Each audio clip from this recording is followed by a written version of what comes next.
प्यारे दोस्तों नमस्कार। मैं मोहिनी आपका स्वागत करती हूँ।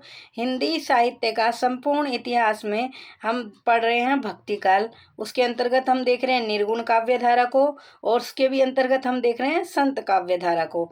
तो आज हम पढ़ेंगे कुछ प्रमुख संत कवियों को।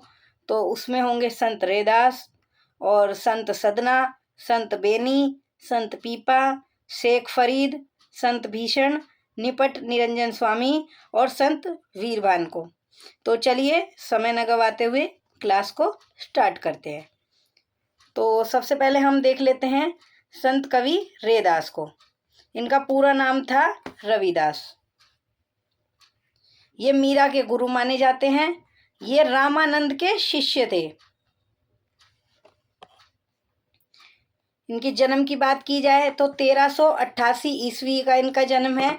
कहाँ पे? काशी उत्तर प्रदेश में। निधन की बात करें तो 1518 ईस्वी है इनका सर्वमान्य मत है। डॉक्टर नगेंद्र इनका समय 1498 ईस्वी से 1548 ईस्वी मानते हैं। अगर देखा जाए जन्म और निधन से तो ये 130 वर्ष तक जीवित रहे थे। पत्नी इनकी लोना। इनकी कोई रचना उपलब्ध नहीं है। गुरु ग्रंथ साहिब में इनके 40 पद संकलित है। इनके कुछ फुटकल पद संतबानी में भी संकलित है। मीराबाई उनकी शिष्या थी। आगे देख लेते हैं इंपॉर्टेंट। रविदास के शिष्य उदयदास हुए।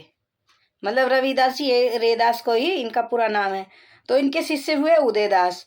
फिर उदयदास के भी शिष्य हुए वीरभानु को। कहीं कहीं इनको वीरभान भी कहा जाता है, कहीं कहीं वीरभानु। ठीक है, तो आप समझ जाएंगे, ऐसी बात नहीं है। तो वीरभानु ने क्या किया? उन्होंने साधो संप्रदाय की स्थापना की। तो जैसे कभी कभी एग्जाम में क्वेश्चन आ जाता है कि साधो संप्रदाय किसकी परंपरा में आता है, मतलब किस गुरु परंपरा में आता है, तो वो रैदास या रविदास परंपरा में आता है। ठीक है, मतलब रविदास या रैदास शिष्य परंपरा में ये आएगा। कौन सा? साधो संप्रदाय। क्योंकि रविदास के शिष्य उदयदास और उदयदास के शिष्य वीरभानु और वीरभानु ने ही साधो संप्रदाय की स्थापना की। रविदास की कविता की विशेषता उनकी निरीहता अर्थात ईश्वर से अनुरोध करना है। ये मतलब उनकी निरीहता मतलब अर्थात ईश्वर से अनुरोध करना। मतलब वो काफ़ी ऐसे भक्ति करते थे कि बस पूरा के मैं भगवान के प्रति ही हम समर्पित है। आगे देख लेते हैं। इनकी रचनाओं का संकलन रविदास की वाणी के नाम से प्रकाशित हुआ। इम्पोर्टेंट है, लगा लेंगे। रविदास की वाणी के नाम से संकलित हुआ। इनकी चर्चित पंक्तियों को देख लेते हैं। इनकी काफ़ी सारी चर्चित पंक्तियां हैं। अब कैसे छूटे राम नाम रट लागी। तो इसमें मतलब भक्त कहते हैं या कहें रैदास कहते हैं कि हे प्रभु, अब मुझे आपके नाम की जो लगन लग गई है वह अब छूट नहीं सकती। यह नाम मेरे मन मस्तिष्क में पूरी तरह बस गया है। फिर दूसरी है, प्रभु जी तुम चंदन हम पानी। तो इसमें रैदास जी कहते हैं कि प्रभु आप चंदन के समान शीतल और सुगंधित हैं और मैं साधारण पानी हूँ। जैसे चंदन के संपर्क में आने से पानी में भी सुगंध आ जाती है, वैसे ही आपकी भक्ति से मेरा जीवन धन्य हो गया है। अगली लाइन देखेंगे। ओछी जाति ओछा करम, ओछी जाति ओछा करम, ओछा ये ओछी नहीं है, ये ओछा कर लेंगे आप। ठीक है, ओछा कसब हमारा। तो यहाँ पे रविदास जी कह रहे हैं कि यहाँ पे वे अपनी विनम्रता प्रकट करते हुए कहते हैं कि मेरी जाति छोटी, ये एक लाइन रह गई है, नीच से प्रभु ऊंच किए हैं, कहे रैदास चमारा। चमारा इसमें मात्र लगा लेना कि ठीक है। ओछी जाति ओछा करम, ओछा कसब हमारा, नीच से प्रभु ऊंच किए हैं, कहे रैदास चमारा। तो यहाँ पे वे अपनी विनम्रता को प्रकट करते हुए कह रहे हैं कि मेरी जाति छोटी मानी जाती है और मेरे काम भी साधारण है, लेकिन हे प्रभु आपने मुझ जैसे साधारण मनुष्य को भी अपनी भक्ति का हक देकर मुझे ऊंचा उठा दिया है।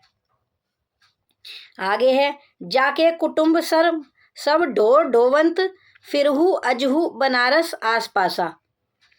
तो इसका वे कहते हैं कि मेरा परिवार बनारस के आसपास आज भी पशुओं को ढोने का काम करता है। जो मतलब पशु जैसे मर जाते हैं ना, तो उन पशुओं को इनसे ढुवाया जाता है। इनके कुटुंब में ऐसे थे, मतलब ऐसा ये कह रहे हैं कि ऐसा गिरा हुआ काम करते थे। तो ये कह रहे हैं कि मेरा परिवार बनारस के आसपास आज भी पशुओं को ढोने का काम करता है, जो कि समाज की दृष्टि में छोटा है। आगे देख लेते हैं।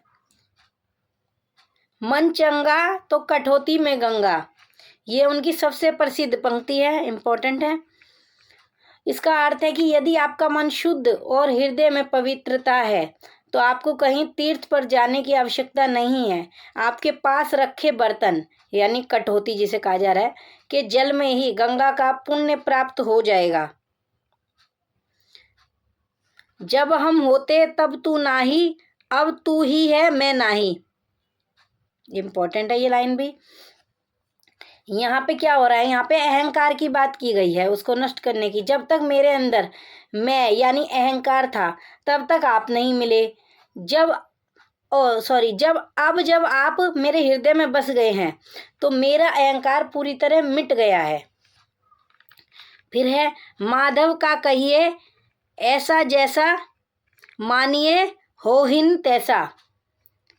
यहाँ पे कहते हैं रैदास के ईश्वर यानी माधव के बारे में जो कुछ भी कहा जाए वह वैसा ही है जैसा उसे माना जाता है।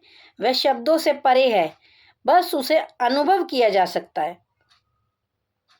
फिर है ऐसी मेरी जाति विख्यात चमार। वे गर्व से अपनी पहचान बताते हैं कि मेरी जाति वही है जिसे संसार चमार के नाम से जानता है, पर मेरी भक्ति में कोई भेदभाव नहीं होता।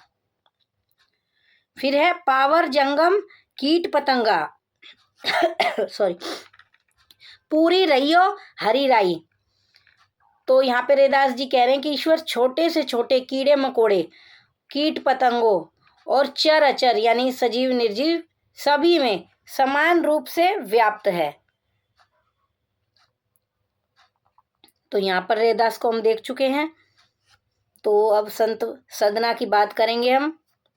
समय इनका है 14वीं शताब्दी मध्य से।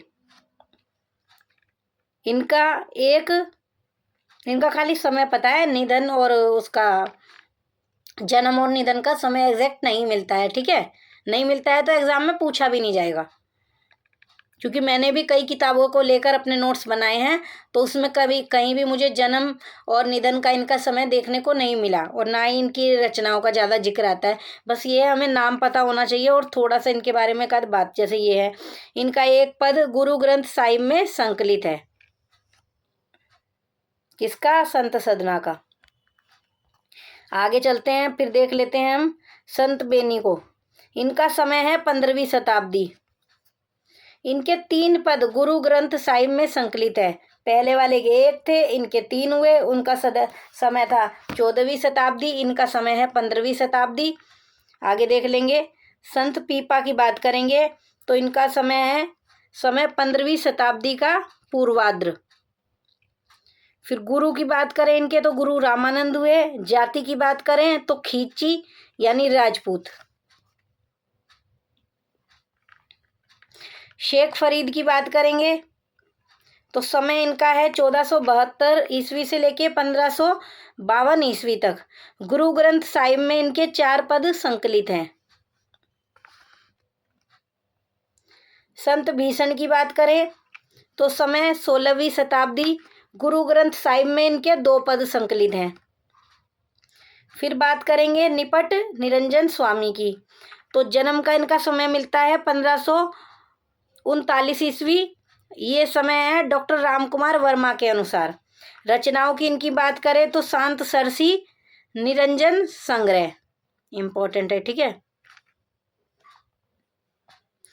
फिर बात करेंगे संत वीरभान की। कहीं कहीं ने इनका नाम संत वीर भानु भी लिखा रहता है। ठीक है, तो आप कोई सा भी आ जाए तो आपको पता होना चाहिए। ठीक है, समय 16वीं शताब्दी, गुरु इनके हुए उदयदास। अभी मैंने बताया था ना आपको, ये आएंगे गुरु रैदास की परंपरा में। इन्हें साध संप्रदाय का प्रवर्तक माना जाता है। बताया था मैंने, इन्होंने साध भी, यहाँ पे साध लिखा है, कहीं कहीं साधो भी लिखा रहता है, तो कुछ भी कह सकते हैं, हमें मतलब पता होना चाहिए। रैदास के अनुयायी साध कहलाते थे। रैदास के जो अनुयायी है वो साध कहलाते थे, इसीलिए इसी से साध संप्रदाय के नाम से भी जाना जाता है। वैसे साधो संप्रदाय भी इसका नाम देखा जाता है।